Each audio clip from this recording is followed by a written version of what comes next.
Good. Welcome to Attention Wrestling Disorder, show number 2, first show of the new year. I am RJ Show, the whole show, nothing but the show. I'm still going with it. Got Chuck, got Rod, but tonight's all about Mr. Brodie Lee, the Exalted One. So to get things started, before we really get into everything, we're doing our 10-bell salute. Also in honor of other, people who passed as well. But, especially this is one's for you, Brodie Lee. To Brodie Lee, everybody.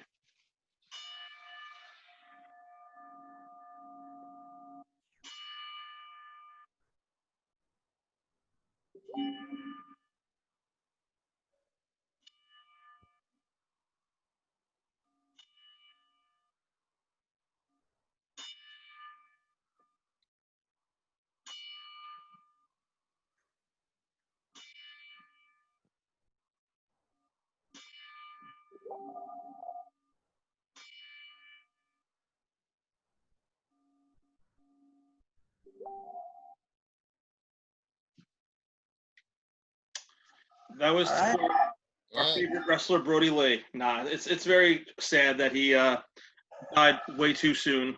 Right? It's been officially a week now. Has it? It's been officially a week. It's been a week. It was last week. It was this time last week. Yep. Oh, shit. It was Saturday. You're right. I'll never forget. Yep. I just listened to Eric Rowan doing a podcast, or Eric Redbeard, as he goes by now, doing a podcast. I think it was Chris Van Vliet. And then I think I was about to start watching, I started watching one of the Brodie Lee AEW Unrestricted interview, and then I saw your post, Rod, and I'm just like, I was in utter disbelief. Right? Like, that caught everybody. 3 people text me congruently that it happened, and that's when I texted you right away, Jay, and pretty much messaged you right away, but I think you had already seen it already, Rod. By that point. Yeah, my phone, within, maybe it was 5 minutes of that happening, my phone was blowing up. Oh, me too. Everybody. I was just like, what the fuck? Exactly. It's like, what the hell? Like, this is a shame. Right. No, I was just saying it's a shame because we were all just discussing recently, among us, personal conversations, when is Brodie coming back? I know he was injured, he's due for a push, and then it wound up that wound up being his last match with the match recording. So I have to thank you, Rod, because being in the fantasy league, I got to have Brodie Lee on my team. Oh yes, you did. So you'll be the last person ever in my league to ever use him. That's a fair point. And I guess I'm proud that I got that opportunity to have him on my team. Yeah. Would he have gotten appearance points this week if we were still going with the promos and stuff?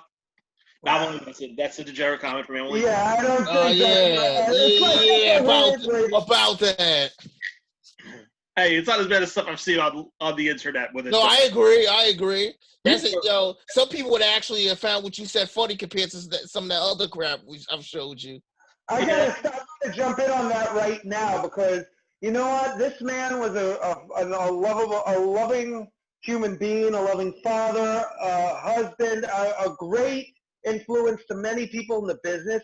How dare those internet trolls do that shit, man? That was so uncalled for, man. Trolls don't know shit. They're just that. They're trolls, and they're stupid. It's like what? You didn't get enough attention from mommy and daddy, so this is how you wanted to get attention now by doing dumbass crap like that? What kind of? It just shows how people's upbringings are. You're a product of your environments, and that's all it is. It's like the whole. What kind of fucking human being are you, though? I mean, same human beings where Rod made that post before about Jordan Grace. People unfriending him said transgender, which is the most fucking thing I ever heard about. Ignorance, dude. Like I said, man, people like that. I wish we could have just left in 2020. I wish we could have left people like that in 2020. Too bad we can't. But no, like that whole I'll be honest with you guys. I'm. When I had the coffee house and we were doing the open mic nights, I had a big following of that community, the LGBTQ community. That was half our clientele for those open mics. Like that was who we attracted, and like I got really friendly with a lot of those people, and like I got in really tight with that little like group. So like when people are actually that judgmental, ignorant, that actually like legitimately pisses me off, and like I almost take it personally because like it's just like who cares? Like what your race is, what your sexual orientation is, who cares? You're a person. They're people, man. We're people. You know? It's 2021. It was still like discussing this. When is it going to be enough?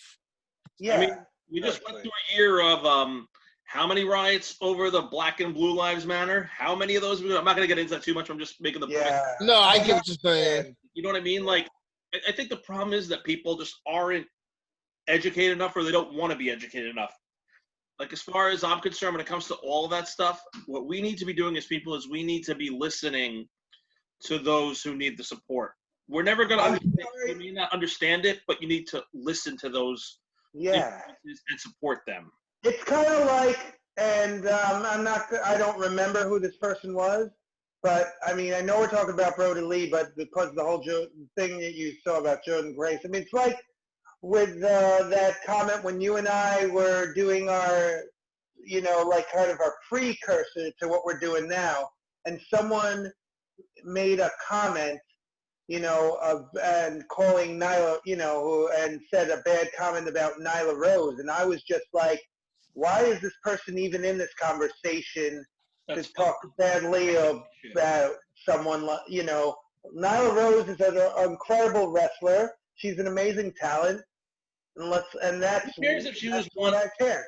Who cares if she was once a guy and now a girl? Right? Yeah, exactly. She is an amazing talent. That's like people running up against me because the singer is now a she. Because they got a lot of flack for that. They lost a lot of fans for that because the singer against me is now a she, and that was a whole thing. Life of Agony. The ignorance of people, man, is astonishing. Yeah, I just, you know what? This is a new year. I mean, it's just stuff that, like, you're never going to escape ignorance, no matter how hard you try. That's the world we live in, and we live in a. Unfortunately. I'm not trying to get too into political with this. Yeah, same here. But I'm gonna say what I have to say. We live in a world where the way politics is, the way people think, we're designed to be divided.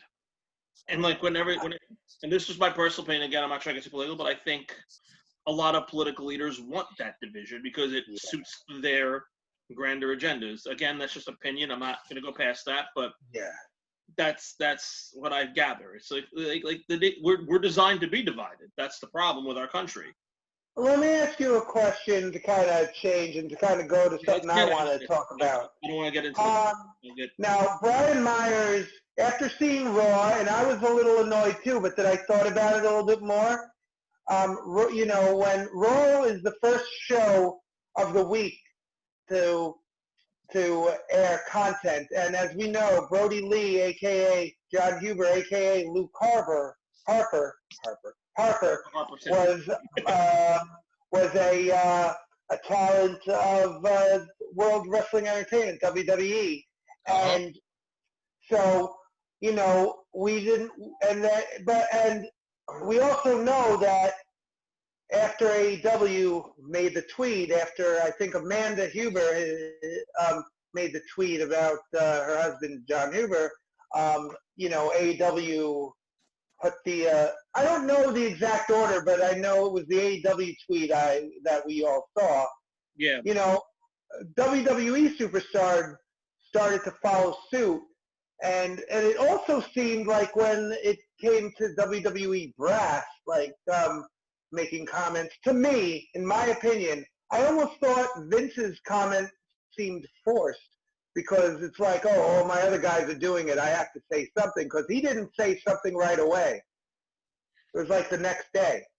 I have thoughts on the whole thing. On the one side, I like Brian Myers. My buddy's like personal friends with him, so like I hear his. Well, you didn't even explain what you mean because we didn't even explain what that means yet.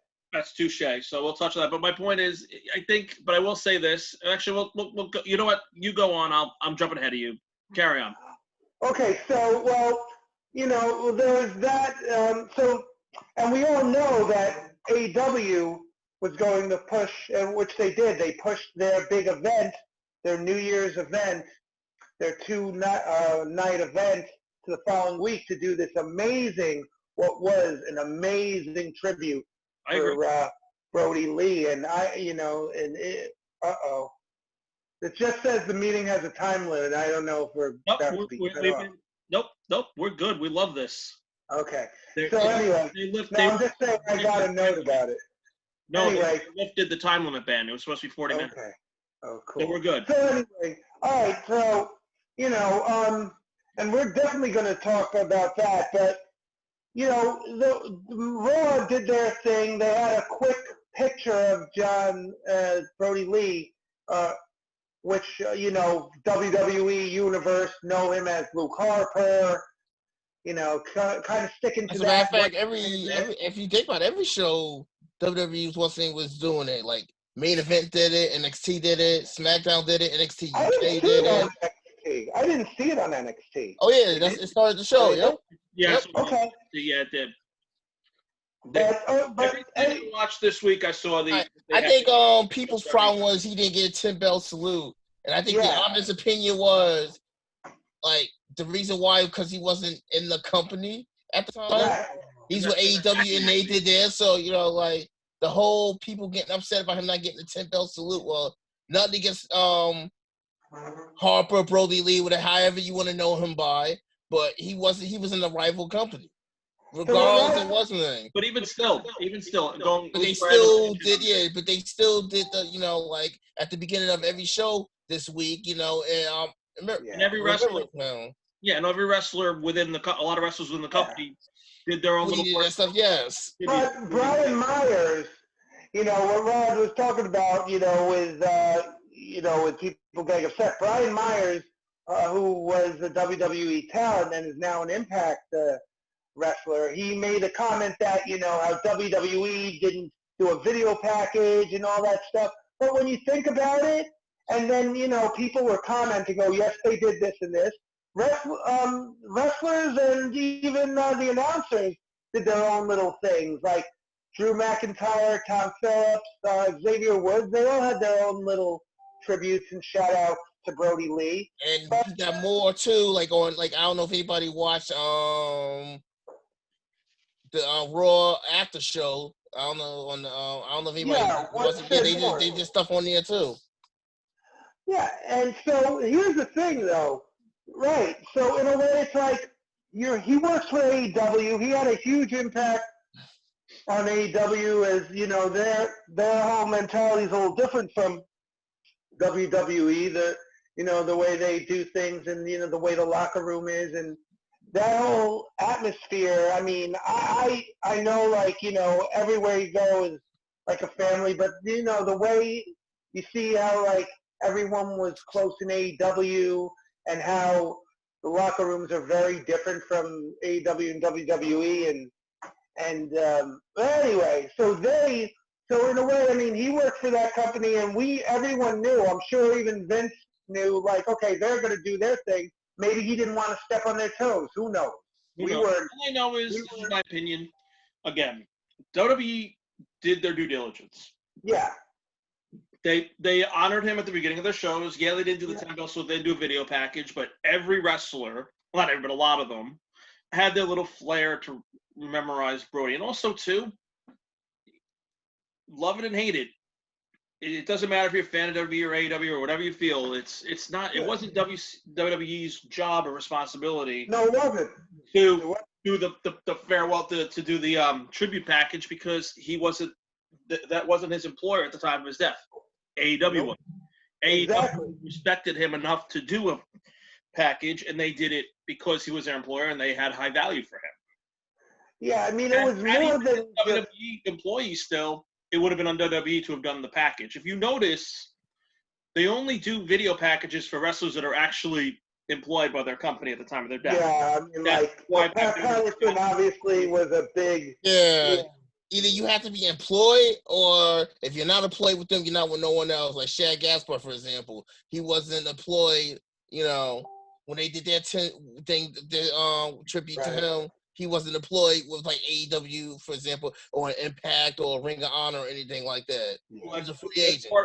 It could be that's part of it. It's again because AEW could always have turned around and ceased and on that, but obviously they wouldn't in that case. That'd be really poor tasting to do, but they could. But the point of it was that it wasn't WWE's responsibility to provide that service. It was AEW's. Had he still been WWE, and they didn't do something, then it would have been like, okay, like Brian Myers' comments would have been just, in my opinion. I like Brian Myers. What did Impact do? What did Impact do? So now Brian Myers has to look.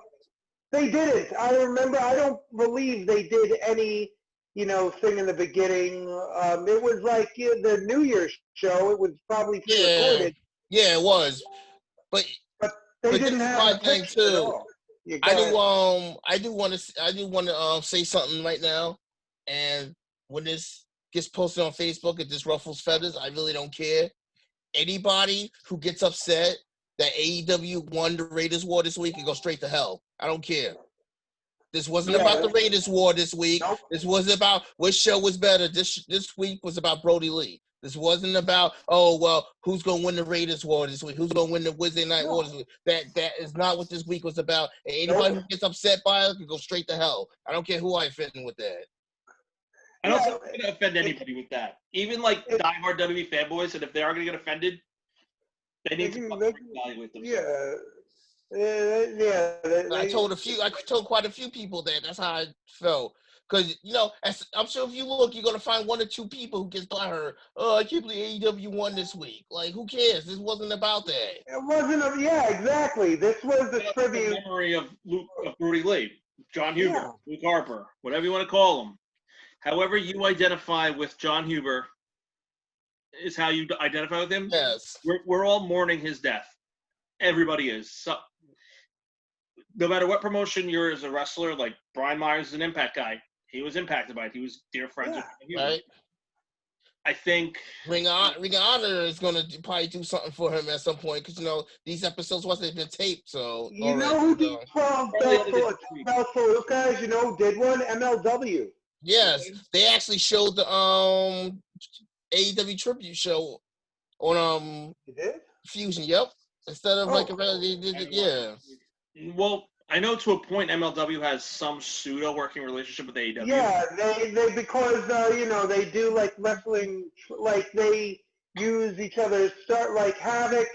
When Havoc was employed by AEW, he was also working with MLW. MJF was kind Brian Pillman Jr. Yeah, Brian Pillman Jr.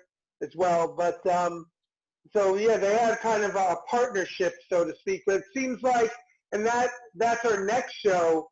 Yeah. Kind of segue into that crossovers, which we were going to talk about, the crossovers of 2020 that have happened. But but anyway, this is about Brodie Lee. But you know what? But what I was trying to say is, it's just like, do you believe that by Brian Myers doing what he did, do you think it kind of makes the company look bad? This is my opinion. I like Brian Myers. I've heard very nice things about him as a person in real life. I have friends who are personal friends who would say he's a good guy and is really down to earth about stuff, and I believe that. But a comment like that makes him come off like a bitter ex-employee. Yeah. Every time, I love AEW, but every time they let a wrestler from ex-WWE guy go on the microphone at AEW and cut a promo against WWE, they sound like a whiny, bitter little bitch. Even Rusev sounds like a whiny, bitter little bitch when he hits the promo. Right. And the funny thing, too, is about that. It turns out it was Jericho who wrote that promo for Rusev Miro. Jericho wrote that for him. Rusev Miro, however you want it, what's the name for? I love Jericho to death, but Jericho's a bitter little bitch towards him, too, because he's about WWE. Guys, do you remember someone else said something towards WWE too, and we're talking about him tonight. Someone else did make a WWE comment. You're not the first out of touch old man who didn't. I remember that. That was like his first promo when he first got there. Brodie Lee. Yep. Of course. But so, is it bitterness, or is it just a way to say, "Hey, look where I am now"? I think there's a little bit of both with AEW. I think to a point they're advising them to take jabs at discuss how they. They basically let them like say what's from the heart, which WWE that don't happen too often. So when you get that creative freedom to do that, if you can take a shot at all this knowing that you're protected, you're going to do it. Well, yeah. WWE used to do that. Remember X-Pac promo on Hogan? Oh yeah. Mustard. Well, they WWE did used to back do that. then. It was a rival thing. Yeah. It was Eric Bischoff started that. It was like when Mick Foley won the belt. Oh, and they're gonna have Mick Foley win their belt tonight. That'll load a lot of butts in the seats. And you know what? It gave them free press for Tony Schiavone. Way to fucking go. Which to his defense though, about that, to his defense though, Bischoff made him do that. He said in a later interview he didn't want to do that. Bischoff made him do that. I know, but I'm just saying. No, of course, because Tony Schiavone was smarter than that and realized that you're giving WWE all the free press in the world by doing that shit. Yep. Because the second everybody, I'm telling you right now, because I remember this very vividly. I was like 12 years old at the time. I vividly remember going, Mick Foley's going to the belt, flick, and I watched Raw the rest of the night. Kind of what I did too. That's what I did too. We all did because you gave them free press. Yeah. People are that fucking. I mean, I got what he was trying to do. Like, he was like, okay, well, they already know what's going to happen. Why would they watch it? But it wound up backfiring on them. Yep. Because it was pre-taped and they could. It was like, oh, you're watching Raw this night? Don't bother. It's 3 weeks old. Yeah, free press, you idiot. He learned his lesson. That's like me going, being like an AEW, being Tony Schiavone AEW. Oh, well, don't watch NXT tonight. Johnny Gargano is going to beat Leon Ruff for the first time via pinfall. Flick, I'm going to watch a Johnny Gargano match now. Then again, I think we'd be more interested in seeing it the other way around. Because I think is just like this guy who doesn't win any matches beat like a main event guy. That was where it started. And now Leon Ruff is just going to be like another guy in NXT. That's what he is now, yeah. He's literally like the hybrid wrestler of like if you took Leo Rush and Cheeseburger and made it one wrestler. That's who Leon. So we're steering off topic again, but that's the nature of the show. Basically. You knew it was going to happen. We forewarned ourselves. We announced the show. We know it's going to happen. That's the disclaimer of our whole show. We're a bunch of ADD dumb fucks who love no shit. Oh, by the way, speaking of Leon Ruff, just to get this out here for people that watch, once we get this put on Facebook. If you all wonder what Leon Ruff is doing now, just watch MTV's The Challenge on Wednesday at 8 o'clock every Wednesday. You'll see him. Oh, he's on. That's what he's doing. He's on The Challenge. What is that? You ever watch like The Real World, The Road Rules and all that? The things that Miz was back the day before he signed with WWE, basically. Oh, is that like a WWE reality show? Yeah. I mean, The Miz has been on it. That's where The Miz was at before he first came to WWE. The Real World. He was The Real World. Yeah. And then he did The Challenge for a while. Yo, you want to hear something crazy? You know you guys watch The Gifted at all on Fox? No. That was the X-Men based show on Fox. Oh, I heard about it. I never got a chance to watch it. The very young actress was actually on the same Inferno season that The Miz was. Oh, wow. Which one? I forget the actress's name, but she was on the same Inferno season that The Miz was. Oh, okay. Like right before WWE signed him. I remember like when Mike Mazzante did that whole Miz thing on Real World. Or did he do it on The Real World, or did he do it on Road World? He did it on The Real World. That's The Real World. Yeah, he was Real World. That was when he was Real World. No, but did he start the Miz promo on The Real World or Road Rules? It was Real World. Yeah, Real World. He was a Real Worlder. It's funny too because like when they did like their 10-year in like 2007, they did like a 10-year special, and he was one half of the WWE Tag Team Champions at the time, him and Jomo, and he was there, and he comes out and said, "Yeah, see, the belt's not plastic anymore; it's a real belt now." Oh yeah. Well, also speaking of that, there was at one point where Kenny King was on The Bachelorette. Yep. Oh, interesting. My mom was watching it at one point, and I'm like, "Mom, can you rewind that for a second?" And she had it like on demand. I'm like, "Can you rewind that? I want to see something." Because I'm like, "That's fucking Kenny King. What the fuck?" Yep. Like Sasha Banks on The Mandalorian. Since we're going into this now. Oh yeah. Sasha Banks was awesome on The Mandalorian. She was. I'm gonna just put that out there, in a non-spoiler. If you have not watched The Mandalorian yet, do yourself a favor and do so. Fuck yeah. It is worth the fucking Agreed. time. It is like the best thing in modern TV that capitalizes on the extension of a movie from yesteryear. I don't know. Cobra Kai is pretty sick. You beat me to it. You beat me to my punchline with Cobra Kai. Oh, I had a feeling you was going there with It's all it. good. I had a feeling one of you two were gonna mention it. Dude, Cobra Kai this season was fire.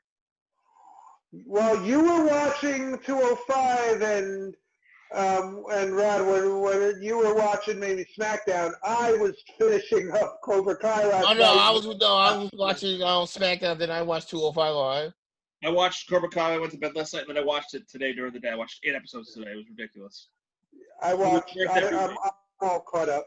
Caught up on that. Caught up on Mandalorian. My next, not really binge, but next watch is going to be Disney Plus. A lot of Marvel. While I wait for the Arrowverse stuff to come back, I got X-Men to watch, Iron Man. Is it even called the Arrowverse anymore since Arrow's no longer a show? It's still the Arrowverse. It's just not Arrow. Could be the DC verse, no? Whatever. I know it's the Arrowverse, but I think they should call it like DC verse or something because even though Arrow was the first one to come out of the Greg Berlanti stuff. Right. So tomorrow, I'm probably going to be watching that movie Soul that just came out. I watched it. It was good. And I'm probably going to be watching Wonder Woman 1984. I watched that too. Me and Shanice watched Wonder Woman 84 last weekend. We watched it. Oh, okay. Both movies are great. They're both awesome. I'm not happy with what they did with Cheetah. Not happy. Neither am I. Me and Shanice said the same thing. We both were like, Elizabeth Wigg, not cut out for it. Great actress, not for that role. Not even that. Like the way they presented the character and it was terrible. It was awful. The whole thing was terrible. No, Cheetah. It's just also, like the way her powers were presented. If you know what I'm saying. Oh, I get what you're saying. I agree. And especially the way like how things ended. It's just like really. Because, that's not... And DC, I mean, you would think that they were cutting it close to the comics, but they're not. I'm gonna go on a little bit of a tangent here and a little rant about DC and Marvel. Yeah. Here's the problem with DC. And here's where Marvel does it right and DC does it wrong. Marvel, if you really dissect Marvel, their TV shows, their movies, their comics, all tie into each other. They're all congruent and they all flow fluently. If you're reading modern comics of Marvel, they tie into the after results of some of the stuff in the MCU. Yeah, they do, but like they changed a lot of stuff too, like with Endgame, and they left some cool like comic book Easter eggs there, but they kind of changed things a bit. They had to because of licensing, though. And unfortunately, I agree with you, but licensing influenced a lot of that. Because if you read the actual Infinity War in the comics, there are so many more superheroes involved in that than the movies had. But because of licensing, you couldn't have the Fantastic Four and the X-Men and all that. Right. And that's what fucking killed a lot of it. I know, and like even the stuff even see Bitty Gauntlet, Spider-Man on Disney yet. Spider-Man. You can't watch the newer Spider-Mans on Disney yet. I think they're still working on the licensing with some of that. Oh, by the way, if anyone wants to go ahead. Like the X-Men stuff is clear, so like all the X-Men stuff's there, but even like it's weird how licensings work. I think that's part of it. Or they had deals with other companies first, so they're honoring those deals. Because technically, what was it? Black Panther was on Netflix forever, Disney Plus, but they had to wait for their deal with airing it on Netflix to end so they could put it on Disney Plus. I just want to interject quickly. If people were wondering why I was getting up a lot, I'm having some Brussels sprouts for my dinner. It's all good. Anyway, go ahead, Rod. Carry on, Jay. Carry on. Yeah, no, but that's like Marvel though. Like that's just my opinion. Yeah. DC doesn't do that. They put there's too many cooks in the kitchen, putting their own little flares and opinions on DC where like you lose like the initial thoughts. I think for DC personally, like I think the Arrowverse is some of the better interpretations of DC, and also the animated movies. The live action movies are all fucking terrible. They're all fucking awful. Wonder Woman 1984 was decent. I agree with. The animated movies are a lot better than the live action movies. Like the Wonder Woman movies are decent and probably the best of the bunch. Like I didn't. I have to tell you one thing though. With that though, you say there was only one to me since the Nolan verse and all that in the beginning of this new DC universe. I haven't seen the new Joker, so I can't weigh in on that or how he was portrayed since I didn't see it yet. Are you talking like the Killing Joke Joker, like that animated movie? No, I'm talking about the Joaquin Phoenix Joker. Okay, which we haven't really seen much of anyway, so not many people. So out of everything that I've seen, I think that's the only one I haven't seen yet. I think the best movie villain that I like from DC, the newer DC universe, is Black Manta. I think he's the best out of all the other, because all the other villains that I've seen in the other newer DC movies were mediocre compared to Black Manta. Well, Black Panther is Marvel, but no, Black Manta. Yeah, he said Black Manta. Oh, I thought you said Black Panther. I'm sorry. I thought you said that first. I thought you said Black Panther. I'm like, wait. No. I agree. I mean, yeah, his brother was also the other villain, but I just like the way they portrayed him, how his origin story and all that, how, why he was after Aquaman and all that, and, right. And I also, I mean, I liked Aquaman, I liked Wonder Woman herself, but I thought Ares was a horrible portrayal. I thought, again, the villain in the 84, along with Cheetah, I thought 84 was about the same as the regular one. They're best of the bunch for the DC movies, but I wasn't like convinced. Like I didn't see all of Aquaman, so I can't like weigh into it. But a little bit of Black Manta I did like, but I didn't like see the whole movie, so I can't like comment too much. But, like everything I've seen, I'm like, eh. Like the Batman Superman stuff sucked. Oh, big time. Shit sucked, and I was like looking really forward to that. The Lex Luthor, I can't. Jesse, what's his name? Eisenberg. Eisenberg. Yeah, not really hurt Lex Luthor. Nah.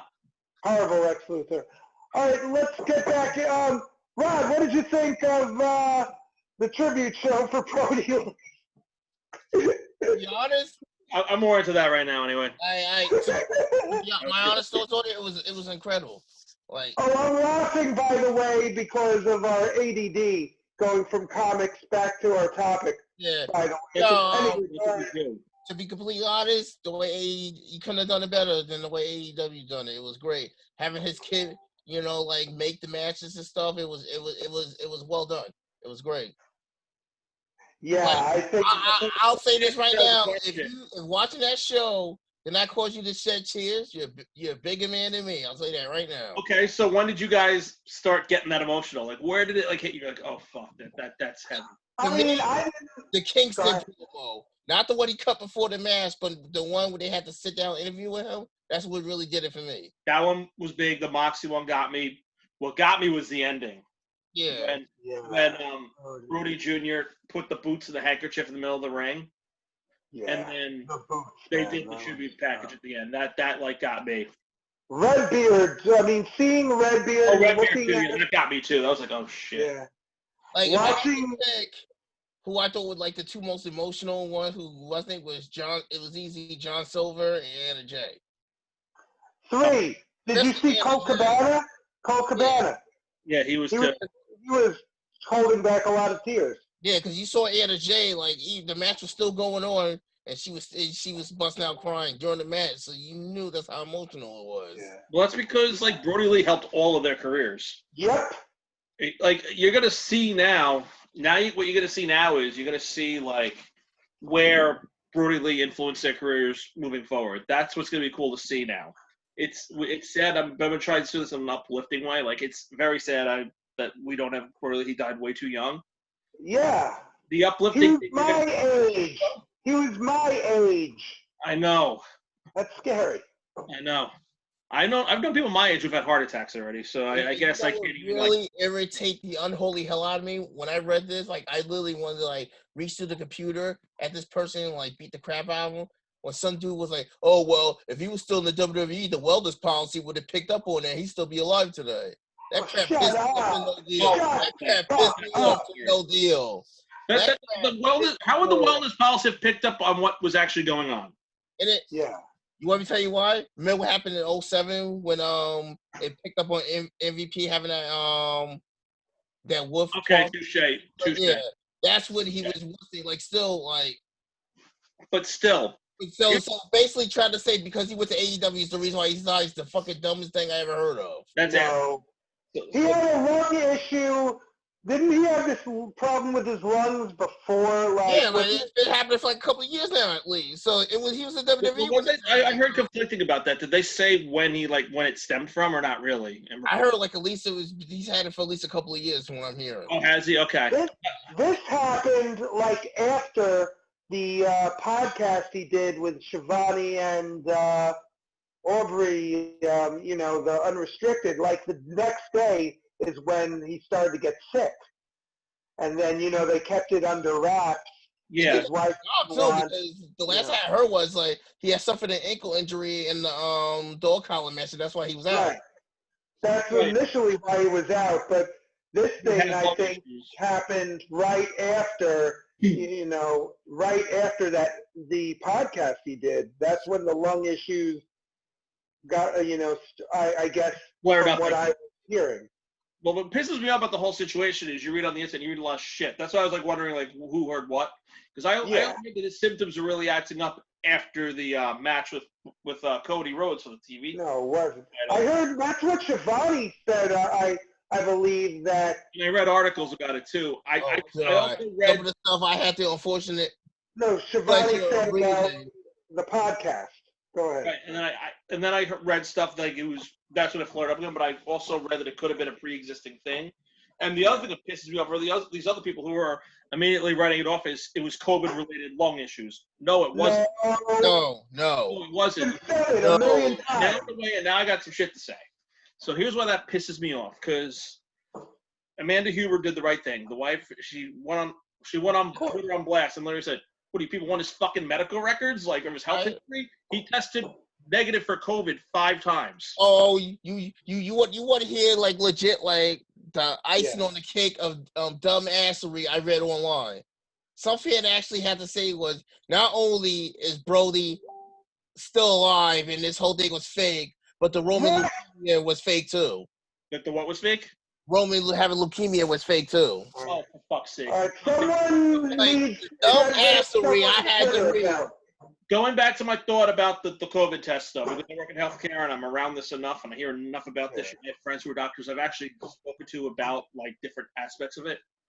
Because people are all like, "Oh, well, there's false positive and false negative." How the fuck do you get a false negative 5 times on a COVID test? It's not fucking possible. I know someone. I'm not gonna. I already know someone who was having breathing issues, and it was not related to COVID. Okay. Right. So that's all I'm going. You know who I'm talking about. That's all I'm going with. That. Sure. It's personal. But again, it's personal, but. It's because of COVID in the world. Like, people forget that other health issues still exist. Yeah. I was sick 2 weeks ago. I had a fucking ear infection. I had an ear infection. Yeah. When we some people legitimately act like because we got COVID now that like diabetes and AIDS and stuff don't exist no more because it's just COVID or nothing. Diabetes triggers COVID big time. People with diabetes have tough times with COVID. I work with a woman who had diabetes, who's diabetic and had it, and she almost died. She was in the hospital. Yeah. She was in the room with died back in April. The woman that she was in the room with, both being treated for COVID. The woman next to her died from it while they were in there. She was. They give you a ton of oxygen, and this is back in April, where, in my opinion, this is my opinion. I'm not saying it's right. I'm not saying it's wrong. they weren't as prepared. They didn't. Oh no, you're right. You're They right. didn't- 100% They agree didn't. with you. The protocols weren't as good as they are now. Like Don't the get me started with protocols that. before, I'm not even people. going to get into why that is the case, in my opinion. I won't even get I'm into keeping that. my mouth shut about all this. I'm not getting too into it. I'm just explaining. No, I'm not either, but you know how I The feel. way protocols were back in April are a lot different than protocols now. That's Yeah. why, like, you're hearing less than. I mean, unfortunately, we are losing a lot of people to it still, but it's not as rapid. It's not as much because we're now more prepared. There's more PPE. There's more, treatment options for it. You heard about who's the latest celebrity to get it, right? What'd you say? You heard about who the latest celebrity was to get it now, right? Mick Foley. No. Yeah, I said that Rick Foley. There's somebody more recent than him now. Who's that? Really? Larry King. Oh wow. Oh wow. But again, that goes to my point. Like he's like a guy like Larry King, who's an older guy. He's probably more at risk for like the major health. Doesn't he have health issues as it is? That's what I'm saying. I don't know how healthy. I don't know what his health issues are, but like people like Larry King are more subject to having the negative things happen because they're older, and if they have pre-existing health issues, it's more likely to hit them. Yeah. I'm not making political, but Donald Trump had it, and it wasn't a walk in the park for him either. He was hospitalized for a few days. Yeah. He was feeling pretty shitty, I'm sure, for a few days. They won't report it like anything, and he won't act like it was, but I'm sure, at his tender age, like, he's another one who's what, 70? I wonder why they couldn't help, like what his issues were to why it was so fatal as far as with the breathing and the lung issues. I don't know. They didn't reveal that, and probably not going to. That she's not going to reveal that. Yeah, it's not our business, but you wonder. Legally, the only way they can really reveal that is once the autopsies are done, they can finally deem what really caused it, and it's still at the consent of Brodie Lee's family. Exactly. Yeah. Basically, Amanda Huber to be like, okay, I'm willing to explain what happened. It's none of our business unless she wants it to be. No, because it's like people are like trying to basically like his medical records for the last. It's like no, like she doesn't have to answer to none of you trolls. What does she want? What do these fans want? Do they literally like Amanda Huber said? Like, do they want to see his medical records? Do they want to see his COVID test results? Like do they want to see the man like on an autopsy table or something before they believe that he's dead? Some of these fans are like, oh, he's not dead. No, because they just did a tribute show for him for a guy who's not really dead. He'll be back to lead the dark next week. Chuck, is there a way we can put a pin in it? We can put a pin in this one, and we can touch on the next one. And there's a reason, because I have to say goodnight to someone. All right. So what we'll do is you could edit this out. What we'll do is we'll resume. What we'll do is we're gonna take a little break, and we're gonna be back in about 15 with the rest. Yeah. Can you give me 15 minutes? Yeah. 15, and then. I mean, how much more do you guys want to touch on Brodie? I mean, we've gotten a lot of how much, or we can always work. What we'll do is a few more minutes, and then we'll go to the next thing. All right, so let's wrap up quick, or do you have to do this now? It's 8:30. I got to call my daughter.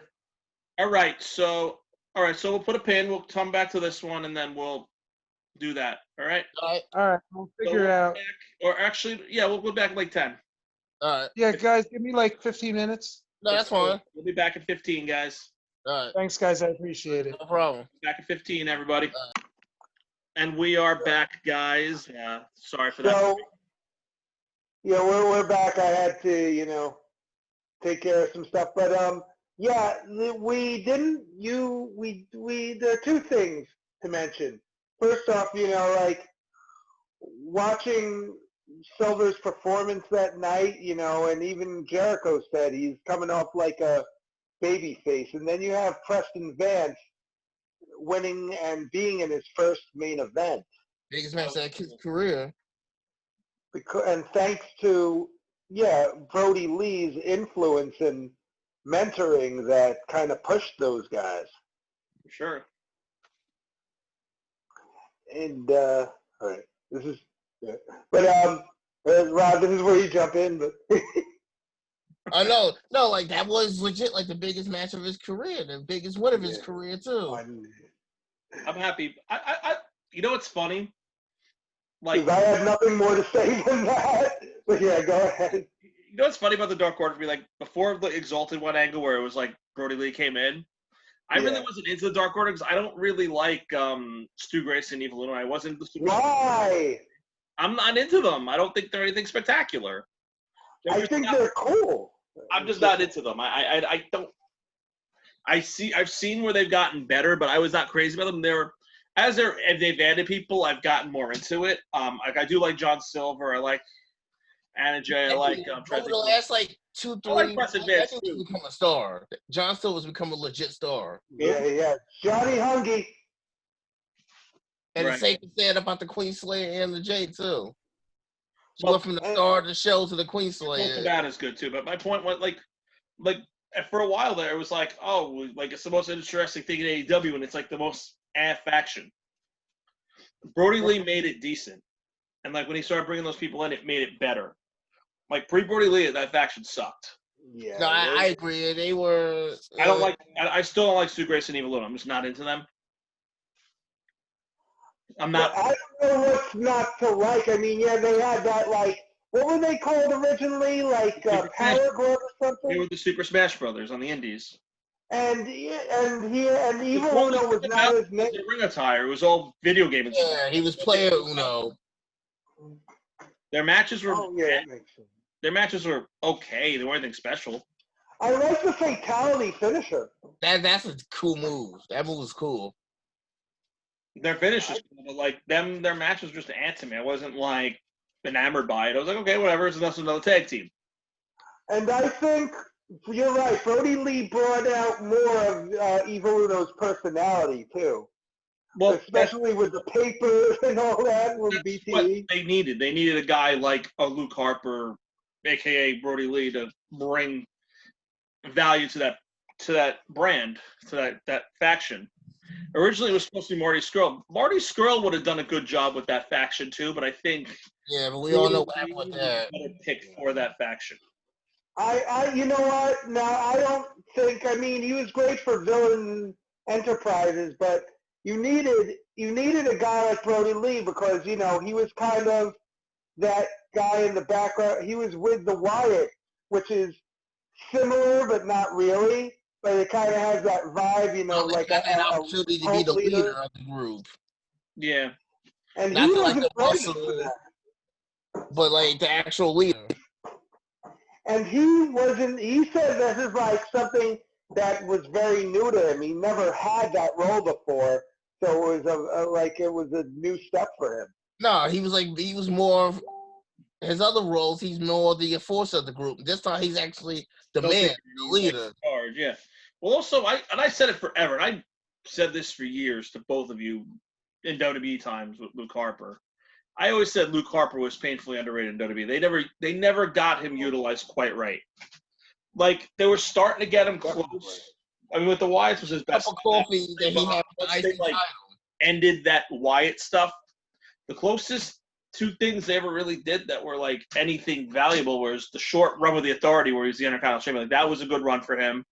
And then the Bludgeon Brothers. Everything else was kind of Once like his last run was basically it's like you guys are the Bludgeon Brothers without being the Bludgeon Brothers. Yeah, exactly. It sucked. It was one of them got injured, and then they brought Rowan back to be Daniel Bryan's guy, and then they had Luke Harper come back, but they knew he was leaving. But I guess it was like I don't know why they decided to do that one. He didn't want it. He didn't even want to stay, and they extended his contract because he was injured. Yeah. Yeah, that's what they did. You wonder, not in an accusatory way, but you wonder in that time he was injured when he was off TV, if he was dealing with health issues at that time too. I'm not speculating. I'm saying you don't know if he was dealing with some of that stuff then too. You don't know. Yeah, no. I mean, if that was the case, he kept it under wraps because Well, some people don't want that attention. Some people are private. Look at Chad again. Going back to Marvel. Look at speaking of Black Panther, Chadwick Boseman. That happened with him. He had cancer. And he filmed all of his Marvel stuff while he was cancer. I didn't know that. I knew he had cancer. Yeah, he was sick that whole time. That was Wow. But he was on treatments, and he was having a closet battle with that. It's the same thing. It just, I mean, it really sucks when you lose someone, especially so young. Well, yeah. Especially somebody that really like touched you, like somebody you actually like. It's a shame that Brodie Jr. now, he's 8 years old now. He doesn't have memories with his dad past 8 years old. Yeah. Even his younger brother is like 2 or 3. That was I was like 3 when my grandfather died. I have minimal memories of my grandfather. He's gonna have minimal memories of his dad. Oh, I mean, that's like my granddaughter with a granddaughter. That's like my daughter with my mother, her grandmother. Exactly. I've only known her for 5 years. Yeah. Yeah, you remember them a little bit, but when you're that young, you don't really remember that much. Like I was 3 when my grandfather died. My one grandfather died, and I really don't have much memory of him. I remember circumstances when he was alive and little things that happened when he was alive, but I don't really remember him. I was very young when, like, one of my great aunts, I still remember her, though. I mean, but my memory, I remember a lot of weird stuff. I do too, but, like, my grandfather's not one because I was so young. Like, my brain wasn't, like, I guess, developed that way yet. Right. Dude, I remember jumping out of my crib is what I mean. That's not, like, it's weird stuff like that. Yeah. But that's what I say. Like, my memory is, I don't know. It's hard to compare. I did that too. So when I was a little kid, I did this weird thing with, like dresser drawer handles? Yeah. I would pull them up and down and play with them. Like, I would do like that on my drawer handles when I was a little kid. I did weird shit like that when I was good. I remember doing it too. Wow. But what's going on? Yeah, it's crazy though. Like, no, but it's hard. Like, that's like what I think about when you hear these stories. You think about like the family that he had, like his wife and his children. Yeah. And if his parents are still around, if they're still alive, what they must be going through. Yeah. Because you would think they're still alive because again they're potentially still alive. They're our age, and I know you lost your mom. Is your dad still around, Jay, or no? 2015. Oh, I'm sorry. I forgot. You told me that. I'm sorry. Yeah. Yeah, so it's hard. Yeah. Like me, like I'm not so much. I have both my parents. Like I lost all my grandparents in like a 3-year period. I'm out of grandparents too. My grandmother died 2003. My grandmother left. Sorry, go ahead. What happened, Rob? I'm saying I got like one grandmother left. All my other grandparents are pretty much gone. Yeah, mine are all gone. All of them are gone. They all took the trip to heaven. They're all probably partying with Luke Harper right now, with Brodie Lee right now. Yeah. Sure, my uncle's had a few drinks with them. He was a wrestling fan. I'm sure they're up there at the pearly gates celebrating. Got a good selfie with him by now. What happened? My grandfather probably got like a nice selfie with him by now. Yeah. Yeah, I mean, Luke Harper, Lee, whatever you want to call him, he's the type of guy, though, who could get along with anyone. From all the stories I was hearing. Me too. Like, he could just talk and he was to selfless. anyone. Right. And he wanted to help the talent. He wasn't like about. No. He wasn't about putting himself over. He was about putting everybody over, which is what you need in the business. Yeah, which is basically what he did with the Dark Order. His presence put the Dark Order. His presence being there and having that character put that faction over. That was the only reason that, for me at least, that faction was any good. Yes. I'm curious to see what they do now. Like, they all have common strides. I want to see what they do.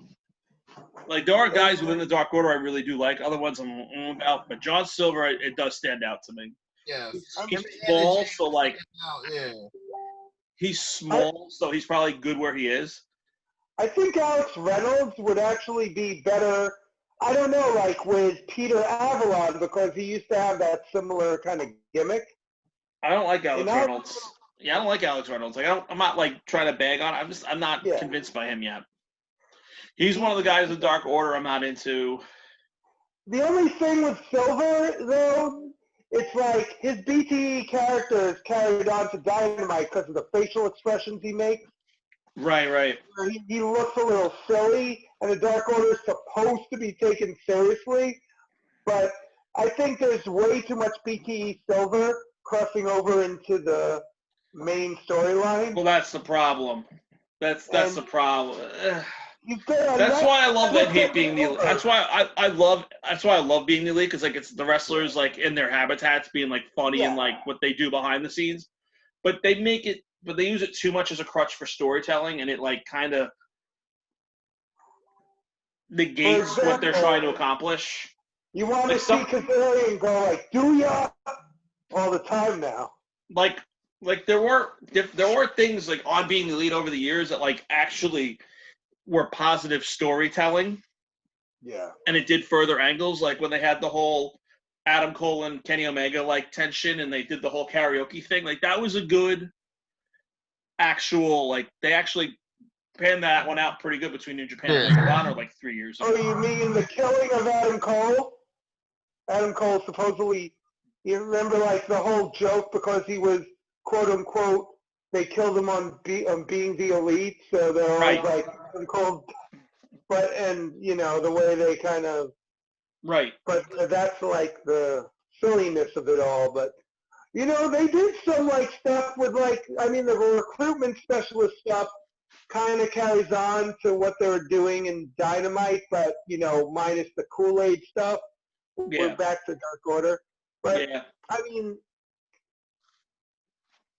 yes, it's kind of weird, like how it changes how you view the Dark Order. But Brodie Lee brought that out, and I think that because Brodie Lee, his presence, now we see John Silver as someone that you really want to look into more. Well, that's my point. That's what I was trying to say is that like Jon Huber got you invested in the talent within the Dark Order. Like even like Evil Uno and Sue Grayson, I'm a little more okay with them now because you know Brodie Lee brought stuff out of them that they weren't. I don't think were translating to the audience themselves. It was as much as trying to be this evil thing. It was that I feel like because of their Super Smash Bros. It came off kind of silly and joking.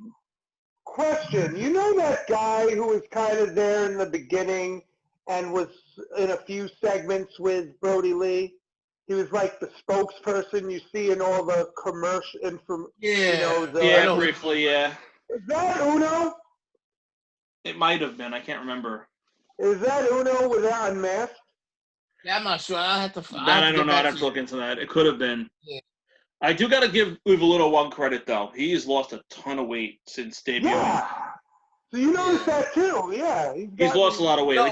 He was husky on the Indies. You know who really got into good shape too? The Butcher.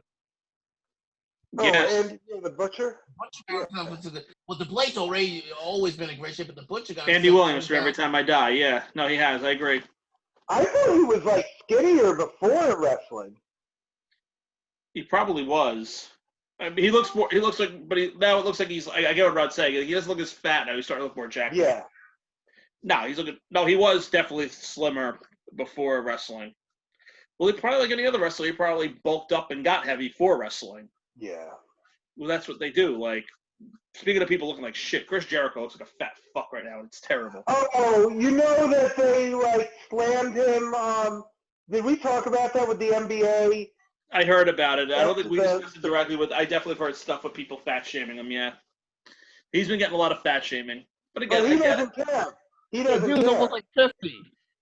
He's 50. Well, also too, I don't know if the weight he's on now, but like when he first started appearing in New Japan, like he gained the weight on purpose. He said because he wanted to have that bigger physique to work better with those smaller guys. Because he wanted to have that like gaijin like bigger presence. Not that he was ever going to be so big, but like, But in Japan, those big guys are gold in Japan. Like they eat that shit up. Like had Eric Redbeard gone to New Japan and not AEW or wherever he winds up, and if let's say like Eric Redbeard beat the piss out of like Taguchi, the fans would fucking love him. You were talking about going to Japan. Yeah. Go ahead. The fans would what? Go ahead. There's still a chance he still might, because word on the street is we might be getting the AEW New Japan crossover coming Apparently up. Okada wants it bad. I read an article. Apparently Okada is really pushing to do some like crossover with United States stuff. Apparently, like Okada is the biggest American wrestling fan. Because we're Well, yeah, but also, But the problem is, actually, on our next one, I want to touch on some of this. So I'm going to save some of this for our next one. But I will say that Okada is like the biggest American wrestling fanboy going. But I'll touch on that further because that'll really tie into the crossover episode we want to do. yeah, but So I'm actually going to save my thoughts on that. Throw in this quick point about that. Like when New Japan. Good that you're bringing it up, though. It's good. You know why?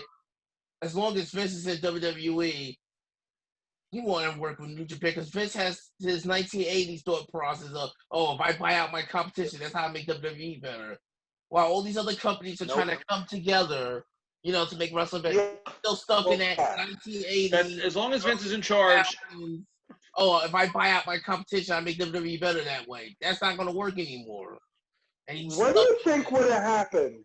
Oh, I guess we should talk about this in the next one, but what do you think would have happened had WCW, still been a separate company and worked with WWE instead of being brought out to where?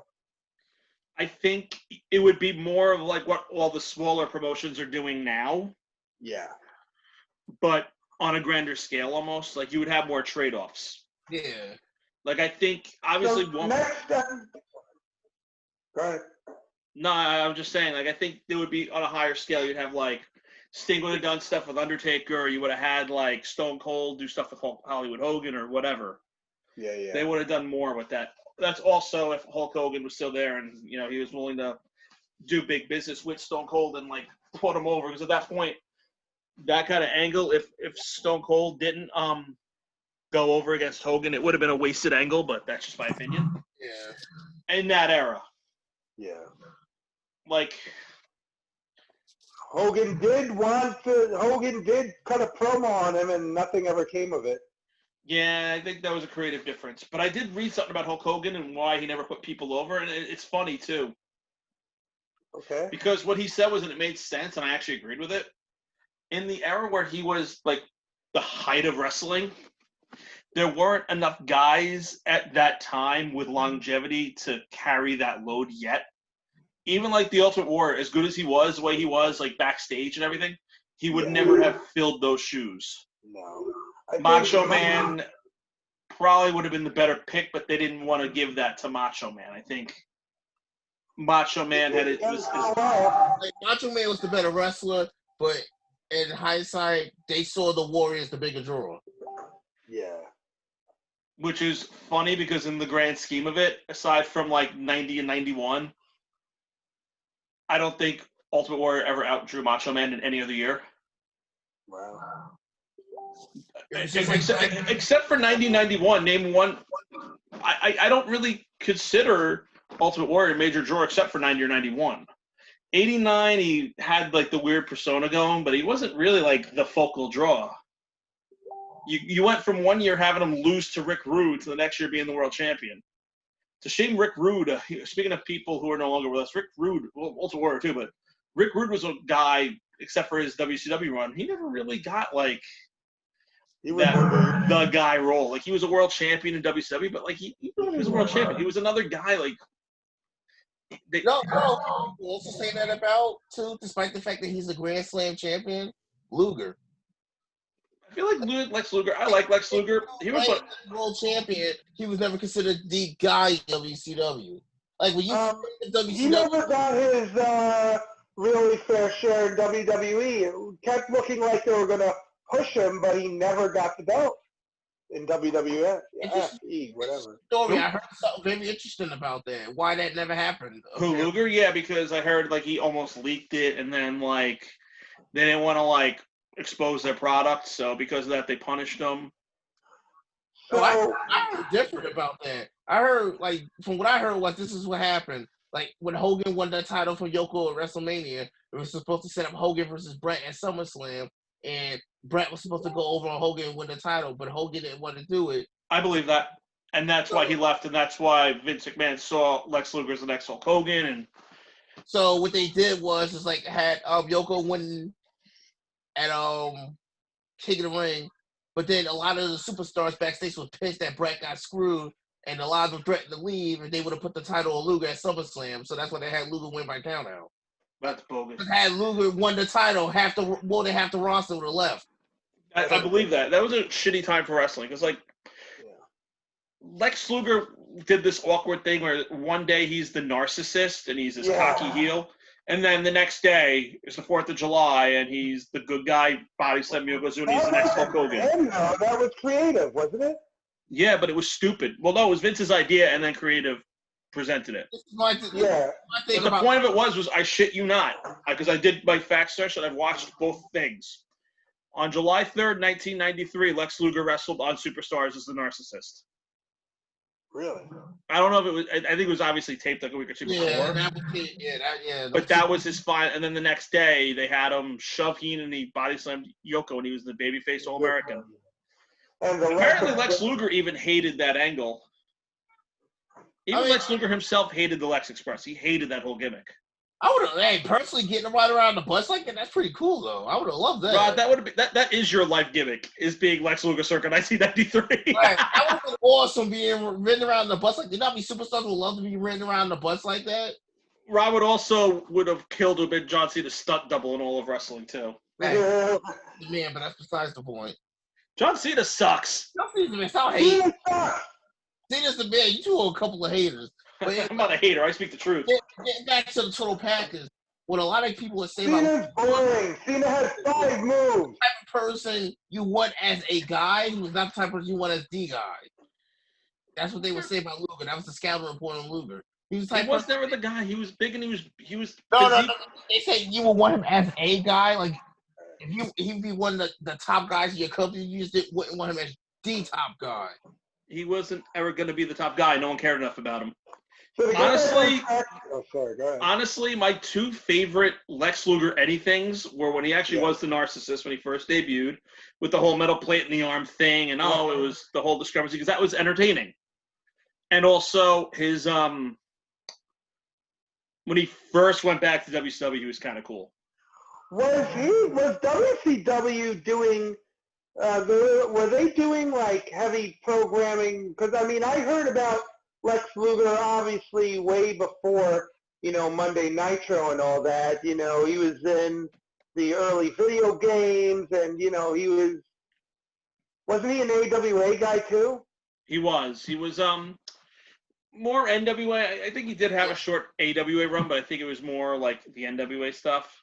What was he like? But like, were they doing like a lot of televised WCW stuff? They were doing a lot of pay-per-views. Like they were doing like the Clash of the Champions, and they were doing like Saturday night. And they had the Saturday morning, and he was on a lot of that. Yeah. And and also like when they were doing the Saturday morning stuff, like or the 6:05 p.m. stuff on like the weeknights, like when they did all those, he was featured prominently then because they saw him as a big threat to Ric Flair's title, and this is when Ric Flair was like super over in the late 80s. He wasn't really a heel. He wasn't really a babyface. It was when he was at the height of his heel, but he started getting over in like that late 80s, like 87, 88, where like you started really getting over Ric Flair. Yeah. Like in that late 80s time, like he was borderline a babyface. It was like he was a tweener, but he was still doing the heel promos, but he was treated like a babyface. And the fans at that time hated Luger. Like if you watch Starrcade 88, like in hindsight, like I didn't understand this as a kid, but I watched it later on. It was weird how WCW did booking compared to WWE, because like to me, like I always saw like Ric Flair as a heel, and I only knew Luger as more of a babyface.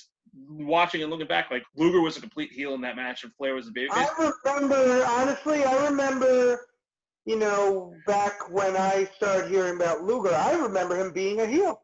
He was a heel. In WCW, he was mostly a heel in his early days. By like the early 90s, I think he had started transitioning into more of a babyface because he was feuding with the Horsemen. And then his feud. And then he was in the Horsemen. He was, and he was out of it, and he was a babyface. Yeah. And then he was with like 2 versions of the NWO. That was later, though. Back and forth. But that was later. Yeah. But he was man by Harley Race and had Mr. Hughes in his corner when he first won the championship. Yeah. Also, funny, going back to Circuit 88 for a second, it was funny to seeing it was the OG Midnight Express against the Midnight Express, and it was Paul Heyman with the OG Midnight Express and Jim Cornette with Lane and Eaton. And it was funny watching Jim Cornette play babyface. And I thought that he was like the heel because I'm like, oh, shit, Cornette's a heel. I learned later that he was the babyface in that match because even Jim Cornette as a babyface is a stretch. Yeah. That's weird.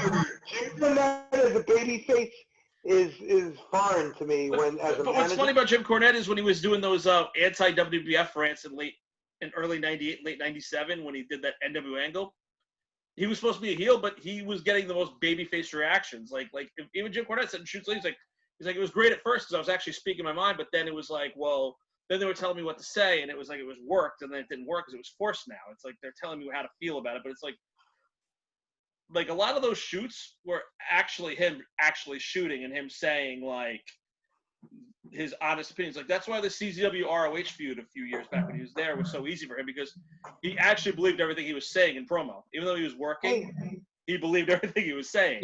Hey Chuck. You mean to tell me that WWE forces an opinion out of people? Don't even get me started on that shit. No. Don't even get me started on that shit. Don't even fucking started. The Thunderdome folks out there, the WWE Thunderdome is fucking bullshit. Yep, and I think we touched on that in the last episode and I'm still gonna say it. I don't care. I will repeat it still because it bears repeating.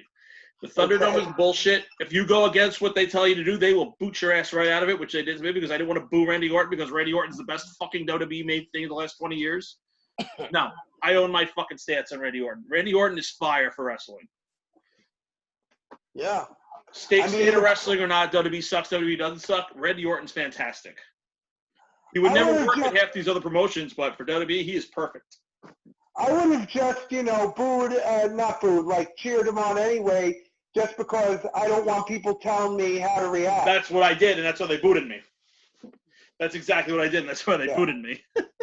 So there's literally a guy in there or whatever telling you to boo this guy and cheer this guy. That's literally what it is. It's terrible. It's crap. So let's wrap up this episode just by what are my final thoughts are, I'm gonna miss Brodie Lee and what he could have done further in AEW for the business. And just I never met the guy. I actually talked to someone who did, said he was a stand-up guy. I wish I met him, but from all the stories you hear in the interviews and the way people talked about him, I just, wrestling just lost one hell of a guy. I could agree with that, and I'll second that. I'm going to miss Brodie Lee, too, in the ring. I liked him as every character, like I always said. I thought he was very underrated for what he actually brought to the table. He actually was a good big man. He was a great hand in the ring. He was big and intimidating. Ooh, what? When you said big man, it reminded me. Did you hear Shivani's story? And no. Brodie. So the first time he did the interview with Brodie Lee, or maybe it was around the time he won the belt, whichever one it was, Brodie Lee leaned down to talk to Shivani. And Shivani kind of said to him, you shouldn't have done that because you should stand up straight because you're the big man. You want to look, big.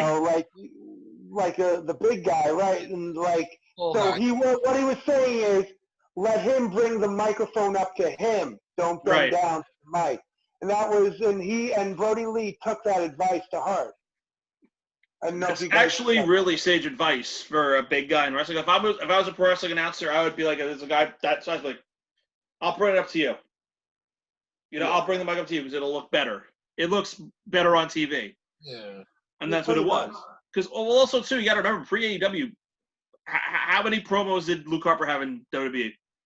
Not many, if any. He didn't really get promo time. Here and there, he would have one here and there. It was mostly when he was in the Bludgeon Brothers with Eric Rowan. That was the only time he really had them. He talked a bit when he was that feud with him and Orton, when Orton was manipulating the The whole Wyatts, a little bit, Yeah. but not even that much. Yeah. But yeah, no, my final thoughts, that he was a great hand in the ring. He's a good big guy, and he was a believable big guy for how he was portrayed on either brand. I wish WWE would have done more with them, but I'm not going to bury WWE for not doing more with them. Yeah. AEW did a lot of great with him. I think you would have seen a lot more great come out. I think with time he would have been risen up higher on the card in AEW. He probably would have been really competing for that AEW title because he was definitely like a world champion potential guy on that brand. I mean, I'm not saying he wasn't on WWE, but I'm saying they would have never – he didn't have that right gimmick or that right presence to be the champion, but he was like that guy who would always enforce a champion WWE, but he was good in both roles. Like he had a great match with Moxley, man. That match for the title was great. That was both of their best matches I've ever seen. I agree. Both of them. Like honestly, if they had put that same match in WWE, it would have been a stink fest in comparison. Like maybe it's only for one reason why it would have been in comparison. Time constraints would have killed them. Time constraints kills WWE matches forever, and that's one thing we can all agree on. Love or hate the product, time constraints definitely stifle WWE matches. They had, there was sometimes, other promotions where they had time constraints, but AEW though they knew how to go. But if you really dissect AEW and you dissect NXT, if you watch them congruently as I do, there are a lot more actual matches on NXT than there are Dynamite. For like every match that Dynamite has, there's like 2 NXT matches. Because you get a lot more matches on Dark than you do Dynamite, that's for sure. That's true, you do. That's what's good about that, and AEW's smart for doing that. The only thing I don't like about Dark is that I think it's starting to kind of run its course. They need to do something a little different with it. It's a good concept in theory, and I love the concept in theory, but they need to build off it now. Like it's a platform for other. It's a platform for the guys who don't get used on Dynamite that much. Look. I agree. No, I agree with that. Top Flight. Yeah, I agree with that, but there's I feel like it's missing something. I'm not knocking. I'm just saying I feel like there needs to be something different within it or something. I love the way maybe it's less matches. I don't know because I love the idea of squash matches, but do I really need to watch 15 squash matches? Yeah, it's all squash matches. That's my only problem with it. It's all squashes. Like I love the art of squash matches and it's great, but I feel like maybe it's just that for me, my personal taste, that the Dark concept with the Dark match, with the squash matches is kind of run its course because it's too much of it. Yes and no. Pump the brakes and make the matches a little more convincing. Like I get you want to put certain guys over to get them ready for Dynamite, but does it really need to be 2 hours and 15 matches of it? That's just my personal opinion. Look what it did for Cutler, and look what it did for Avalon. Look what it did. It gives. It does do good. No, I agree. It does good. I'm just saying. I think Sean Spears. It gave Sean Spears more. It gave him a platform. Even Scorpio Sky. Yeah. Look what it did for these guys. Yeah. I think she has her own show now on Dark every week now. Yeah, the waiting room. That's interesting. I like it. Yeah. But maybe they need to balance it out. Like maybe put more promos on Dark and put more matches on Dynamite actually I don't want that because I don't want the matches to be suffered on Dynamite. So you know what? I got to think about that. But I just feel like something needs to be done a little differently to make it more enticing. Sometimes I'm just like, But that's just me. But it also was kind of like we're talking about crossovers and stuff. But hey. Look what it did for, what's her name? Karen King, was having that match. What was her name? Thunder Rosa? No. Serena Deeb? No. A really beautiful pink-haired wrestler who got the opportunity to go up against Sheeta. Oh, what's her face? I know. Alex Garcia? Yeah.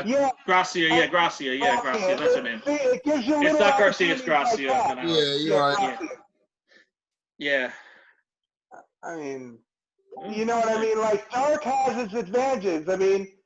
It built Pillman, even though it was weird how he was doing he was winning more matches on MLW and losing a lot on Dark, but it built him up with this new team with Griff Garrison. Well, I think that's what's going to happen with Danny Limelight, too, because he's pretty dominant on New Japan Strong, but he's kind of like, on He was Dark. very dominant in the last match he just had. I mean, he lost. I think it was, who did he lose to? It was, Seidel. Like Yeah, he just wrestled Seidel. That was a good match. on Dark every now and then. Like, for example, like every once in a while, even Moxley competes on Dark every once in a blue moon. Like, you think you ever going to see Drew McIntyre ever on the WWE main event? Hell no. No, it's not going to happen. They did that at first, but then they mixed it. Like, you think you ever going to see Randy Orton ever again on the WWE main event? No. No. Unless they're recapping what he did on Raw. Yeah. But AEW is not WWE, though. It's not. And I think that's what they're trying to get across. But that's the point of it, and I like that they're not. I like that. It's an alternative, and that's what it needs to be. That's what we need in the States, is we need a strong, valuable alternative to WWE. I think it's good for business that AEW is doing as good as it is. I'm not going to sit here and be like, oh, I think AEW is miles better than WWE, because that's not the truth. But it's great that if you don't want to watch WWE or you're kind of tired of that product, oh, look, AEW is doing pretty good stuff. Let's watch that for a little bit. We can always go back to WWE later. I'll say this right now. It's not 2001 anymore where WWE is the only ticket in town. Now you got other stuff to watch. And I think on that note, because is our next episode, and we'll do this live, is our next episode going to be more crossovers, or are we going to talk about the underutilized? Where do we go next? I think we're kind of already in the discussion of crossovers. I think we should touch with the crossovers. So we're going to call it... if you guys are cool with it, I'm going to put the pin in it, and we're going to just say, hey, for me, I'm going to say, rest in peace, Brodie Lee, and you guys? Rest in peace, Brodie. Rest in peace, Brodie, and all the other great superstars we lost in 2020. Rest in peace to all of them. It's been a tough year. It was a tough year last year. A lot of wrestling deaths. Rest in peace to all the talent we lost in 2020. Rest in peace, Brodie Lee. Your memory will go on forever. I will be watching your matches and segments until the end of time. Yeah. Rest in peace. And the final thing I want to personally say is, since we're on the subject of all the great talent we lost in 2020, one thing that we have to really stop is the internet bullying. Hana Kimura, she would still be with us today if it was not for internet bullying. When is it going to stop? When is it? No argument here. Nothing. No, it's true. Like, people are internet bullying. It's got to stop. Like, that poor woman should be still here today, entertaining fans, and she's not here because a bunch of trolls wanted to bully her. Oh, you're talking about Hannah? Yep. Yes, that's disgusting. Like, losing their lives over COVID is just something like, it sucks for you, you can't do nothing about that. Health issues happen to people, but people should not be losing their lives over internet trolls. Definitely not. Internet trolls, the best advice is internet trolls, get a damn life and stop worrying about everyone else's. It's exactly. Inexcusable that we lost such a young, promising competitor over there. It's inexcusable. Like, when is enough going to be enough? And I just wanted to touch on that since we was talking about people we lost last year. I just wanted to touch it. That's one person we should not have lost last year. I agree. Yeah, I know. I'm gonna agree with that. Yeah, it was messed up. The whole thing. Bullying needs to stop. It's screwed up. People. Here's the problem with social media and the internet. It gives everybody a voice, and you realize how self-obsessed and how self-important people feel they need to be. There's no need for it. No, it's not. And that's the point. They gotta fucking remember that. They don't. They think that it's their platform to voice their opinion, and now it's like they think everybody's just gonna listen and be like, oh hey, but no, absolutely not. On that note, guys, I'm ready to stick a pin in it. Rest in peace, Brodie Lee.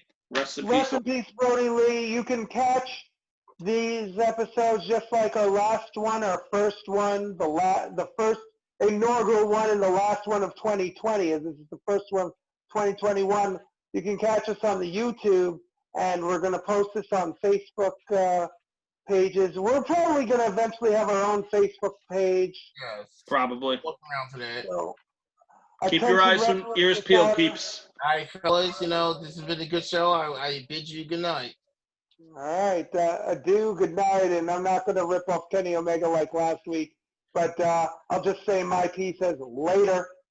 Later. Rest in peace, Brodie Lee. Later.